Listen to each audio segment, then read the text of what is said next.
Assalamualaikum warahmatullahi wabarakatuh. Alhamdulillahilladzi arsala rasulahu bil huda wa dinil haqq liyudhhirahu 'ala ad-dini kullihi wa kafa billahi syahida. Asyhadu an la ilaha illallah wahdahu la syarika lahu wa asyhadu anna Muhammadan abduhu wa rasuluh.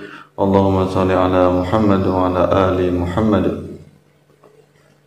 Pemirsa yang dirahmati Allah Subhanahu wa taala, alhamdulillah kita bisa bertemu kembali. Mudah-mudahan Anda semuanya selalu dalam keadaan sehat walafiat, dimanapun berada selalu dalam lindungan Allah Subhanahu wa taala.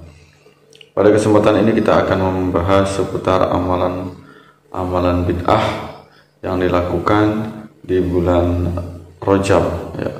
Berbagai macam amalan bid'ah yang dilakukan di bulan Rajab, yang ini biasanya dilakukan oleh warga Nahdliyin atau warga Nahdlatul Ulama. Ini ada banyak sekali amalan-amalan bulan Rajab yang ini dianggap sebagai amalan bid'ah yang dilakukan oleh kaum muslimin, khususnya yaitu warga Nahdlatul Ulama. Apa saja ini yang dilakukan amalan bid'ah? Ya, ini perlu kita pahami bahwasanya yang namanya bid'ah ini adalah sesuatu yang baru, yang sesuatu baru ini tidak pernah dicontohkan oleh Rasulullah SAW, tidak pernah diamalkan. Inilah yang dikatakan sebagai amalan bid'ah atau amalan yang baru, yang tidak pernah dilakukan oleh Rasulullah, sahabat dan salafus soleh. Nah, ini apa saja amalan bid'ah yang biasa dilakukan oleh mayoritas warga NU? Yang pertama yaitu membaca Rabbighfirli warhamni watub alayya. Ya, Rabbighfirli warhamni watub alayya, yaitu mengangkat tangan dengan membaca istighfar setiap pagi dan sore sebanyak 70 kali. Ya, ini dengan membaca Rabbighfirli warhamni watub alayya. Ya, jelaslah ini dengan membaca setiap pagi dan sore sebanyak 70 kali, yang ini dikhususkan selama bulan Rajab ini dikatakan sebagai amalan bid'ah, karena ini adalah amalan baru yang memang Rasulullah tidak pernah mengkhususkan membaca doa ini ketika bulan Rajab. Kemudian yang kedua yaitu membaca Sayyidul Istighfar 3 kali pada pagi dan sore hari. Nah, ini Rasulullah tidak pernah mengkhususkan membaca istighfar 3 kali pagi dan sore hari, yaitu saat bulan Rajab. Ya, ini lafaz dari Sayyidul Istighfar, Allahumma anta rabbi la ilaha illa anta khalaqtani wa ana abduka wa ana ala ahdika wa wa'dika mastata'tu a'udzu bika min syarri ma sana'tu abu'u laka bi ni'matika alayya wa abu'u bi dhanbi faghfirli fa innahu la yaghfiru dzunuba illa anta. Nah, ini juga bisa dikatakan sebagai amalan bid'ah karena ini adalah amalan baru yang dikhususkan di bulan Rajab, dibaca pagi dan sore hari, yaitu sebanyak masing-masing 3 kali. Nah, ini yang tidak pernah dikhususkan oleh Rasulullah SAW. Kemudian amalan yang berikutnya, yang keempat, yaitu dengan membaca Subhanallahil Hayyul Qayyum. Ya, Subhanallahil Hayyul Qayyum, yaitu pada tanggal 1 sampai 10 Rajab. Ini sebanyak 100 kali. Nah, ini tidak pernah ada riwayat Rasulullah membacanya sebanyak 100 kali tanggal 1 sampai tanggal 10 Rajab, yaitu dengan membaca Subhanallahil Hayyul Qayyum. Ya, ini tidak ada pernah contoh dari Rasulullah SAW, sehingga ini bisa dikatakan sebagai amalan bid'ah. Kemudian amalan bid'ah yang keempat yaitu dengan membaca Subhanallahil Ahadis Somad. Ya, Subhanallahil Ahadis Somad. Nah, ini pada tanggal 11 sampai tanggal 20 pada bulan Rajab sebanyak 100 kali. Ini juga tidak pernah ada riwayat dari Rasulullah SAW mengamalkan ini selama bulan Rajab pada tanggal 11 sampai 20 kali, yaitu lafaz membaca Subhanallahil Ahadis Somad. Kemudian amalan bid'ah berikutnya yaitu dengan membaca Subhanallahir Rauf. Ini pada tanggal 21 sampai tanggal 30 Rajab, yaitu dibaca sebanyak 100 kali. Nah, ini juga tidak pernah Rasulullah mencontohkan amalan yang semacam ini. Kemudian amalan bid'ah yang berikutnya, amalan baru yang dikhususkan di bulan Rajab, yang ini biasanya dilakukan oleh warga NU, yaitu membaca Ahmad Rasulullah, Muhammad Rasulullah.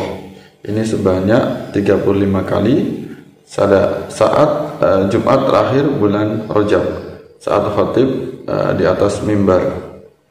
Nah, ini dibaca sebanyak 35 kali, membaca Ahmad Rasulullah, Muhammad Rasulullah, ya, bulan Rajab pada saat Jumat terakhir, yaitu dibaca 35 kali saat khatib di atas mimbar.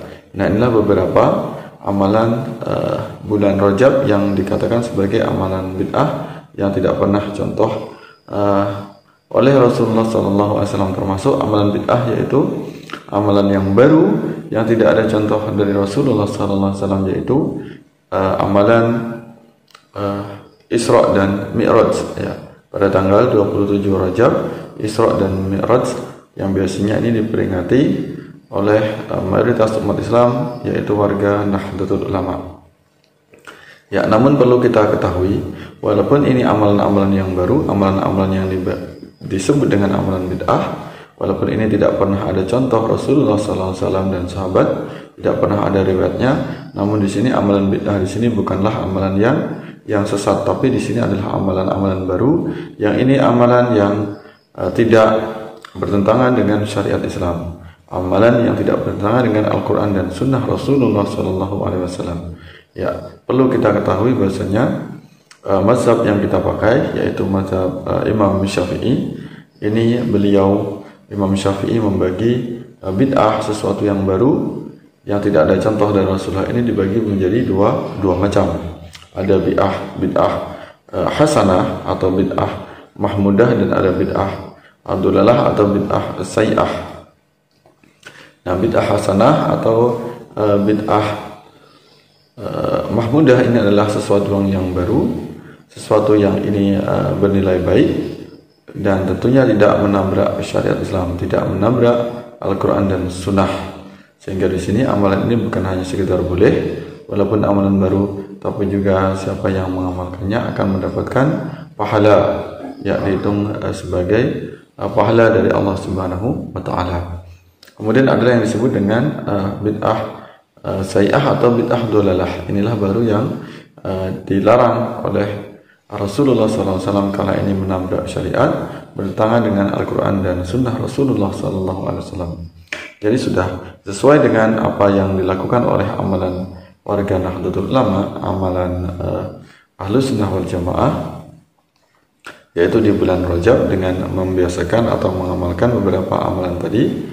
Ini amalan-amalan yang perlu kita lestarikan, amalan-amalan yang baru, yang memang secara tekstual tidak pernah dicontohkan Rasulullah, tapi ini bernilai pahala dan perlu kita lestarikan. Tentu berbeda kelompok Salafi Wahabi yang menyikapinya bahwasanya amalan ini tentu dikatakan sebagai amalan bid'ah yang dolalah. Tentu amalan-amalan ini akan dicap sebagai amalan yang sesuatu yang baru, tentu akan bernilai sesat, karena dalam pandangan Salafi Wahabi sesuatu yang baru itu otomatis bid'ah, dan sesuatu yang bid'ah ini pasti semuanya sesat, dan kesesatan ini akan menjurus kepada neraka. Inilah yang dipakai kelompok Salafi Wahabi, sehingga amalan apapun yang dilakukan oleh warga Nahdlatul Ulama, warga Ahlus Sunnah wal Jamaah, kalau itu sesuatu yang baru yang secara tekstual tidak pernah dicontohkan oleh Rasulullah dan para sahabatnya, tentu semuanya akan dicap sebagai amalan yang sesat. Nah, inilah perbedaan pemahaman antara kaum Ahlus Sunnah wal Jamaah atau kaum Sunni dengan kelompok Salafi Wahabi. Mudah-mudahan bisa kita pahami. Mudah-mudahan dengan amalan-amalan yang baru ini menambah keberkahan kita semuanya, bisa kita lestarikan, bisa kita amalkan dalam kehidupan kita, sampai anak cucu kita, anak keturunan kita semuanya mereka melakukan amalan yang ini dilakukan oleh amalan kaum Ahlus Sunnah wal Jamaah yang telah dicontohkan oleh ulama-ulama kita semuanya. Meskipun ini adalah amalan yang baru, tentu amalan ini sangat baik karena bernilai hasanah. Tentunya ini akan mendapatkan pahala bagi yang melakukannya. Ya, mudah-mudahan bermanfaat untuk kita semuanya, menambah semangat kita dalam melakukan amal-amal kebaikan, amal-amal yang kita lakukan di bulan Rajab. Mudah-mudahan semuanya makbul, diterima oleh Allah Subhanahu wa taala. Wallahu a'lam bishawab.